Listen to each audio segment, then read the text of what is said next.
கொடுங்க. ஒரு நிமிஷம் அமைதியாக இருங்க.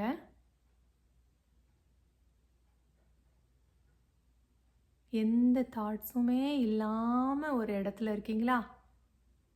அமைதியான ஒரு இடத்துல இருக்கீங்களா? அந்த அமைதி தெரியுதா?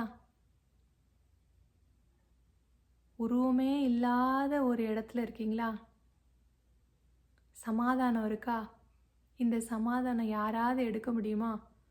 இந்த சமாதானம் உங்கள்கிட்ட இல்லாமல் இருந்த ஒரு நிமிஷத்தை நீங்கள் சொல்லுங்கள். எல்லாத்தையும் ட்ராப் பண்ணிடுங்க. இந்த உடம்பு இல்லை, நீங்கள் இந்த மனசு நீங்கள் இல்லை, எல்லாத்தையும் கீழே தள்ளிட்டு இந்த மனசே இல்லாத ஒரு இடத்துல நீங்கள் இருக்கீங்க இல்லையா? இதை உணருது இல்லையா ஒன்று? அதுதான் நீங்கள். அந்த அவேர்னஸ் தான் நீங்கள். அந்த சைலன்ஸ் தான் எல்லாமே. இந்த சைலன்ஸ்லேருந்து வெளியே வர்றது தான் இந்த கான்ஷியஸ்னஸ், இந்த உலகம் நீங்கள் பார்க்குற